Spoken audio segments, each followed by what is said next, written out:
రోజు నా కోసం ఆత్మీయ కార్యక్రమంలో దేవుని వాగ్దానం కోసం ఎదురు చూస్తున్న మీ అందరికీ నా హృదయపూర్వక వందనాలు.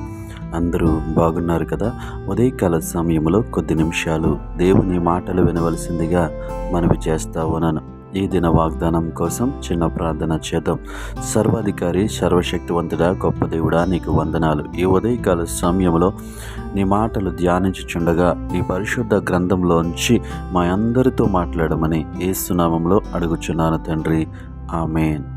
ఈరోజు దేవుని వాగ్దానము ద్వితీయోపదేశకాండము 4వ అధ్యాయము 31వ వచనము. ద్వితీయోపదేశకాండము 4వ అధ్యాయము 31వ వచనము. నీ దేవుడైన యెహోవా కనికరము గల దేవుడు కనుక నిన్ను చేయి విడువడు. ఈ వాక్య భాగాన్ని మనం గమనించినట్లయితే దేవుని యొక్క గొప్పతనము, దేవుని యొక్క ఉన్నతమైనటువంటి ప్రేమ, కనికరము మన మీద ఏ విధంగా చూపిస్తున్నారు అనేది మనకి కనిపిస్తూ ఉంది.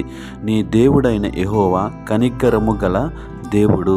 మన దేవుడు ఎలాంటి వాడు అంటే కనికరము గలవాడు. కాబట్టి ఆయన మన చెయ్యి విడువడు. ఈ లోకంలో మనం జీవిస్తూ ఉన్నప్పుడు మన బంధువులు, మన స్నేహితులు అనేక సార్లు మన చెయ్యి విడిచిపెట్టేస్తూ ఉంటారు. అనేక సార్లు సహాయం చేస్తానని మనల్ని మోసం చేస్తూ ఉంటారు. కానీ దేవుని వాక్యం సెలవిస్తూ ఉంది, యెహోవా కనికరము గల దేవుడు కనుక నీ చెయ్యి విడువడు. దేవునామానికి మహిమ కలుగును గాక. ఈ ఉదయకాల సమయంలో ఈ వాక్యం వింటున్న ప్రియ సహోదరి, సహోదరుడా, నీ చెయ్యి విడువని దేవుడు మనకున్నాడు. మన చెయ్యి విడువని దేవుడు మనకున్నాడు. కనికరము గల దేవుడు. ఎలాంటి దేవుడు అంటే కనికరము గల దేవుడు. ఆయన చెయ్యి మన ఎలాంటి పరిస్థితుల్లో కూడా ఆయన విడిచిపెట్టేవాడు కాదు. ఈ లోకంలో ఉన్నటువంటి మనుషులను మనం నమ్మినప్పుడు వాళ్ళు మన చెయ్యి విడిచిపెట్టొచ్చు.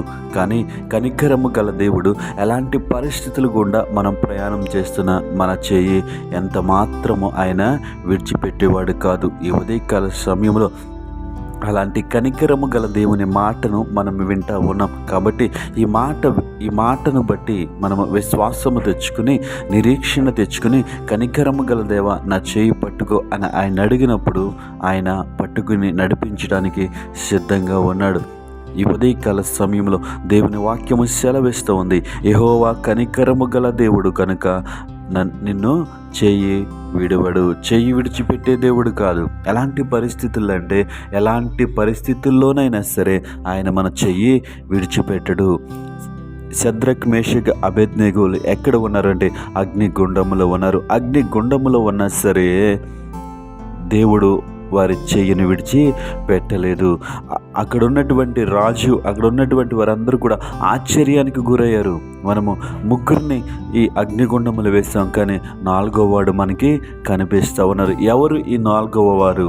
ఎవరు ఈ 4వ వ్యక్తి? ఎవరు ఈ 4వ వ్యక్తి రూపం ఎవరు అని వారు ఆశ్చర్యపోతూ ఉన్నారు. దేవుడు వారి పక్షముగా ఉండి వారికి సహాయం వారి చెయ్యి విడిచిపెట్టలేదు. ఎలాంటి శ్రమలో నీవున్నా, ఎలాంటి ఇబ్బందులు గుండా మనం ప్రయాణం చేస్తూ ఉన్నా దేవుడు మన చెయ్యి విడిచిపెట్టేవాడు కాదు. ఎందుకంటే ఆయన కనికరము గల దేవుడు. దేవునామానికి మహిమ కలుగునుగాక. వారి అగ్నిగుండములు, వారితో పాటు అగ్నిగుండంలోనికి వెళ్ళిన దేవుడు ఈరోజు నువ్వు అనుభవిస్తున్న శ్రమ, నువ్వు అనుభవిస్తున్న నింద, ప్రతి విషయంలో కూడా ఆయన నీతో వస్తున్నాడు. ఈ వాక్యమందు విశ్వాసం ఉంచు, ఈ వాక్యమందు నిరీక్షణ ఉంచు. నీ ప్రతి శ్రమలో ఆయన నీకు తోడుగా ఉన్నాడు. నీ ప్రతి ఇబ్బందిలో ఆయన నీకు తోడుగా ఉన్నాడు. నీ ప్రతి బాధలో ఆయన నీకు తోడుగా ఉన్నాడు. నీ ప్రతి పరిస్థితిని ఆయన చూస్తూ ఉన్నాడు. దిగులు చెందుకు, విశ్వాసం ఉంచు, నిరీక్షణ కలుగు. దేవుని మాట యందు విశ్వాసం ఉంచి, యెహోవా కనికరము గలవాడు గనుక ఆయన నిన్ను చెయ్యి విడువడు. ఎంత మాత్రము విడిచిపెట్టేవాడు కాదు. ఎలాంటి పరిస్థితులు అంటే ఎలాంటి పరిస్థితుల్లోనైనా సరే, నువ్వు ఏ పరిస్థితుల్లో జీవిస్తున్నా సరే ఆయన్ని చేయి పట్టుకుని నీ వెంట ఉండి నడిపిస్తాడు. కాబట్టి ఈ మాటను బట్టి విశ్వాసం తెచ్చుకుని ఆయన మాటనందు నమ్మకం ఉంచి ఈ విధమైనటువంటి జీవితాన్ని మనం కలిగి ఉండాలని ప్రభు ప్రేమను బట్టి మనవి చేస్తూ ఉన్నాను. పరిశుద్ధుడ, ప్రేమగల తండ్రి, గొప్ప దేవుడా, నీకు వందనాలు. ఈ ఉదయకాల సమయంలో నీవు మాతో మాట్లాడిన విధానం బట్టి వందనాలు ప్రభువా. తండ్రి, ఎవరైతే నీ సహాయం కోసం ఎదురు చూస్తూ ఉన్నారో, ఎవరైతే నీ కనికరము కోసం ఎదురు చూస్తూ ఉన్నారో, ఎవరైతే నీవు చేయి పట్టుకుని నడిపిస్తూ బాగున్నాను ఆశపడుతూ ఉన్నారో, అటు బిడ్డలందరికీ ప్రభువా నీవు తోడుగా ఉండి నడిపించమని ఈ ఉదయకాల సమయంలో ఈ వాక్యం ఉన్న ప్రతి బిడ్డకు మీరు తోడుగా ఉండని, ఎవరిని విడిచిపెట్టొద్దని దేవాతన వారి కుటుంబాల, వారి జీవితాల్లో తండ్రి పరిశుద్ధులు, వారికి ఉన్నటువంటి ప్రతి శ్రమలో, ప్రతి ఇబ్బందిలో ప్రభువా నీ వారికి తోడుగా ఉండి నడిపించమని యేసు నామములో అడుగుచున్నాము తండ్రి. ఆమేన్.